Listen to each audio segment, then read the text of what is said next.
Bonjour à tous et bienvenue dans Invité du jour. Mesdames et messieurs, aujourd'hui Kolwezi est représentée comme la capitale mondiale du cobalt. Elle est également vue comme une vitrine économique sur le plan international à cause bien sûr de ses richesses minières. Mais quel est le regard qu'a les médias sur l'exploitation de la gouvernance minière? On en parle tout à l'heure avec monsieur Eric Tshibamba, à qui je dis bonjour et bienvenue. Bonjour, merci de me recevoir sur ces plateaux. Je rappelle que vous êtes journaliste d'investigation et merci d'avoir répondu à notre invitation. C'est moi qui vous remercie de m'avoir fait cet honneur sur cette terre du Lualaba. Alors, comme je viens de dire, vous êtes journaliste d'investigation. On veut savoir aujourd'hui quel est votre regard sur la gouvernance minière au Lualaba. Alors, comme je l'ai dit également, ou je l'ai dit récemment lors de la conférence animée par Sauti Amacho, ici à Kolwezi, qui nous avait invités pour cela. Vous savez, chaque pas compte dans la vie, et petit comme grand, ces pas comptent. Et même les faux pas comptent parce qu'il nous aura permis de découvrir quelque chose. Ça veut dire que la gouvernance de notre pays aujourd'hui et la gouvernance dans le secteur minier, la gouvernance de nos ressources naturelles et nos ressources minières, est vue comme une gouvernance basée sur l'individualité ou l'individualisme, et c'est qui permet, qui favorise aujourd'hui la disparition de nos villages. Peut-être si on ne tire pas trop attention, on risque de perdre également nos villes. Et cela est dû par le non-respect parfois des textes légaux, ce qui fait que nous sommes de ceux qui pensent qu'il ne suffit pas seulement de voter des nouvelles lois ou de changer les lois qui existent déjà, d'autant plus que nous ne souffrons pas d'un problème des textes en République démocratique du Congo. Nous souffrons en réalité d'un problème d'applicabilité de nos textes. Les textes, ils sont là. Les pas que la République démocratique du Congo a eu à faire depuis la négociation, nous parlons avec, depuis 2001 jusqu'à ces jours, tout ce qui a été fait en appelant les investisseurs chinois pour la plupart, qui sont venus, la négociation du contrat sino-congolais et les premiers codes miniers et les codes miniers révisés par le président Kabila, la négociation récente entre le président Tshisekedi ainsi que la partie chinoise par rapport au manque à gagner que le régime actuel a constaté. Tout cela, ce sont des pas que la République démocratique du Congo a fait, et dans ces pas, il y a eu des faux pas, mais est-ce pour autant que nous respectons nos textes? C'est un sérieux problème. Alors, nous assistons aujourd'hui à des expropriations. Il y a certaines communautés qui sont expulsées, malheureusement. Il y a même certains lieux réservés pour les repos des morts, sans prix. Mais on se pose la question, quel sera le sort des Lualabé d'ici 20 ou 30 ans? Alors, comme je le dis tantôt, si on ne tire pas attention, nous risquons de constater dans un futur proche la disparition de nos villes, parce que nos villages, vous venez de le dire, nos villages disparaissent déjà. Chaque fois que les grandes puissances qui sont vues comme les investisseurs, dès qu'ils arrivent, ils prennent nos terres, ils prennent parce qu'ici on peut y exploiter, ils exploitent, mais dans les jours à venir, nous risquons de nous retrouver avec des villes pleines de trous et sans peut-être terre arable encore une fois, parce que nous aurons constaté tout ce qu'on aura comme trou, et avec une éducation aussi qui pose problème, parce que au jour d'aujourd'hui, qu'est-ce que nous faisons par rapport à la gestion de ces trous qu'on va nous laisser par les investisseurs? Aujourd'hui, est-ce qu'il y a un mécanisme qui s'est dit que demain ou après-demain, c'est que nous constatons à la cité Gécamine, lorsque nous aurons constaté tous ces trous-là, il y aura une possibilité de rentabiliser ces trous qui sont laissés. Et la crainte aujourd'hui, c'est qu'on ait une ville de Kolwezi comme une ville de Mbujimayi. Vous savez, les sols de Mbujimayi et les sols de Kolwezi, c'est presque le même sol. C'est un sol très sablonneux. Alors, ce qui fait que quand on va le creuser comme on creuse aujourd'hui, quand on va laisser les trous, demain on aura des ravins.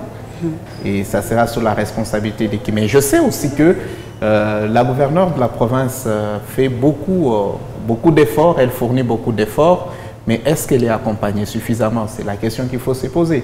Le président de la République fait aussi beaucoup d'efforts, mais est-ce qu'ils sont accompagnés suffisamment? Parce qu'eux-mêmes se plaignent chaque fois de leurs collaborateurs. Alors on comprend que si on ne fait pas attention dans les jours à venir, nous risquons de perdre tout, parce que quand les investisseurs viennent, il y a un principe des polluants-payeurs.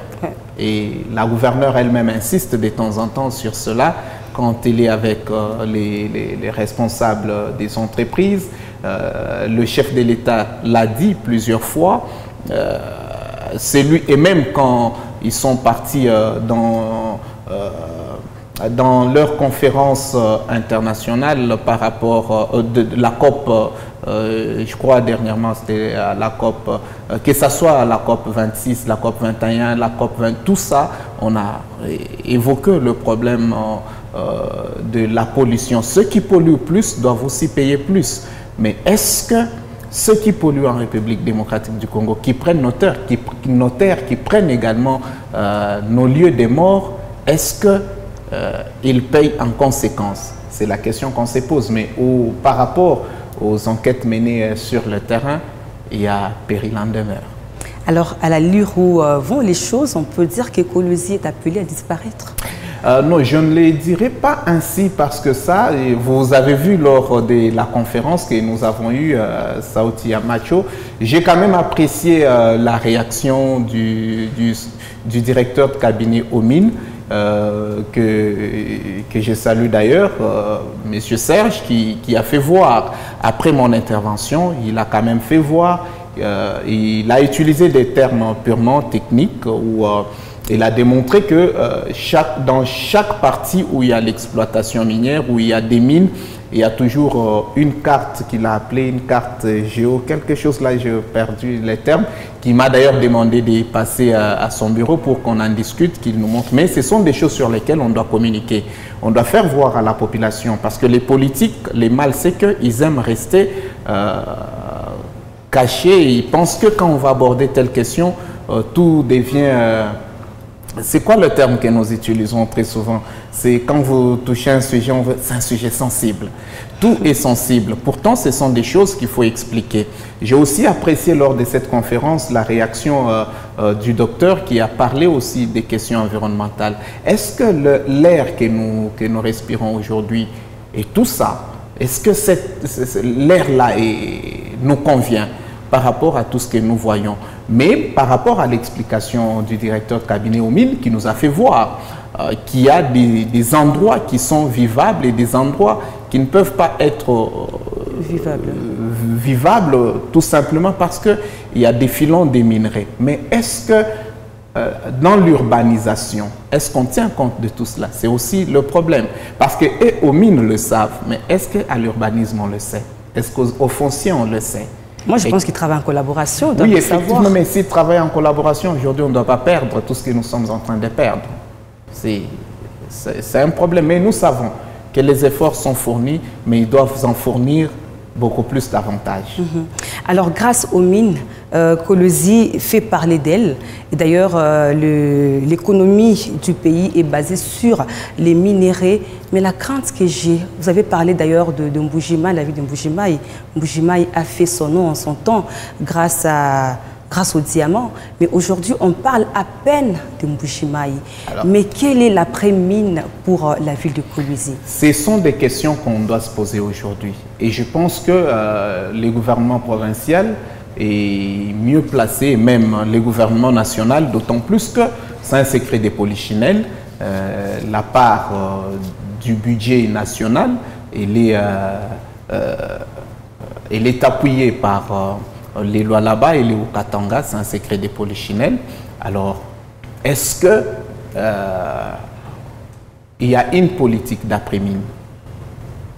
C'est comme ça que nous parlons. Parce que les richesses minières s'épuisent. Oui, c'est comme ça que nous parlons de l'éducation que nous avons par rapport à l'après-mine. Qu'est-ce que nous attendons après-mine? C'est là que je parle de l'individualisme. L'individualisme, c'est parce que nous qui sommes là aujourd'hui, nous qui vivons, nous profitons de l'instant d'aujourd'hui, mais l'instant d'après. Nos enfants, nos petits-enfants risqueraient de nous maudire alors que nous ne serons pas là. Parce qu'ils trouveront, il y a l'histoire aujourd'hui qui s'efface, surtout avec ces délocalisations qui se font. Vous vous imaginez un garçon qui est né, un papa de 50 ans aujourd'hui, mais qui était né à la cité Gécamine. Et aujourd'hui, il n'est plus à la cité Gécamine. Et il va dire quoi à ses petits-enfants? Vous voyez? Et à tout ça, est-ce que nous saurons constituer ou reconstituer l'histoire de la ville d'Ekolozi? La crainte aujourd'hui, avec l'exploitation à grande échelle, comme ça se fait à la cité Gécamine, c'est de perdre aussi l'hôpital Gécamine. Et ça, c'est la crainte. Il y a des gens aujourd'hui qui font recours à la Gécamine pour avoir leurs documents parfois de naissance. Mais est-ce qu'on en aura encore? C'est la question. Mais je sais, et c'est comme ça que nous donnons comme perspective. On s'est dit, aujourd'hui, parce que les mines du Lualaba font en sorte que le gouvernement national vit, est-ce qu'il ne serait pas possible qu'on nous construise d'autres cités sur la cartographie d'Ekolozi, comme le disait le directeur de cabinet ces jours-là, là où c'est vivable, qu'on nous construise. J'aurais appris que ce projet existe. Mais qu'est-ce qui bloque? Ces projets existent, mais qu'est-ce qui bloque? Parce que nous sommes en train de connaître tout ce qu'on connaît aujourd'hui. Et puis quand on construit, il faut construire de telle sorte que les Congolais moyens puissent avoir aussi sa place. Parce qu'aujourd'hui, ceux-là qui ont accès au pouvoir, ils accèdent, ils ont tout ce qu'ils ont. Ils se tapent la grosse part du lion. Mais demain, nous qui venons, qui n'avons rien, journalistes tels que nous sommes là, et vous savez que nous, journalistes, on n'est pas aussi mieux traités que les gens le pensent à la cité. Mais les gens voudront quand même nous voir dans un certain standing. Mais quand vous faites tout cela, pensez aussi à toutes ces catégories de personnes. Et c'est très important. Alors, eu égard à l'impact social de l'exploitation minière au Lualaba, pouvons-nous dire qu'il y a quelque part défaillance des services chargés d'assurer le contrôle des activités minières? Je l'ai dit par rapport au principe polluant-payeur. Le principe polluant-payeur voudra que celui qui a pollué plus puisse également payer plus. Mais aujourd'hui, qu'est-ce qu'on constate? On constate que ceux-là qui partent en inspection, ce sont ceux-là qui n'aident pas aussi les autorités.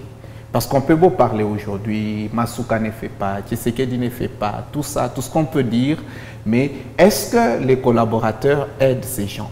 Vous voyez ce qui arrive après ce que nous avons mené comme investigation. Quand les agents arrivent sur terrain pour inspecter, ils trouvent qu'il y a tout un cimetière qui est rasé. Et qu'est-ce que la loi dit en retour? Mais ils vont quand même chercher un arrangement à l'amiable. Et vous trouvez que pour quelque chose, pour une pollution qui doit coûter peut-être des centaines de milliers de dollars, mais on vous dit qu'on va vous mettre dans telle catégorie, vous allez payer ces miettes. Mais quand vous mettez dans les trésors publics pour quelque chose qui va coûter, dont les réparations sont à hauteur de 100 000, mais vous arrivez sur le terrain, vous négociez avec les pollueurs, ils vous donnent par exemple 200 000 à 5 000 et vous prenez 4 000 pour vous et 1 000 vous mettez dans les trésors publics. C'est-à-dire lorsque Masuka viendra pour arranger, elle va trouver 1 000. Et pour un travail de 100 000, vous allez lui poser de problème. Mais là, nous allons crier en tant que BAPEP, nous va dire, ils sont là, ils ne foutent rien. c'est aussi... Est-ce que vous pensez que ces cris n'arrivent pas aux oreilles des autorités? Mais bien que vous venez de dire que les collaborateurs n'aident pas nos autorités, est-ce que vous pensez vraiment que les cris de la population n'arrivent pas aux autorités?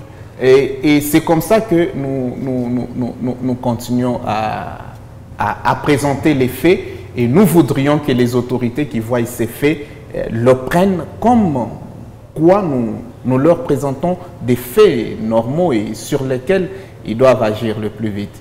Et c'est en principe comme c'est ce qui se passe.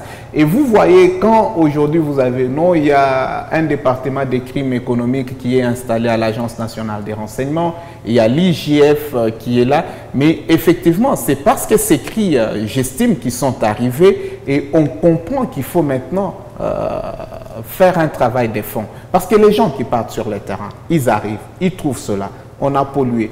Je vais vous donner l'exemple. Il y a eu un problème ici récemment avec l'entreprise Comus.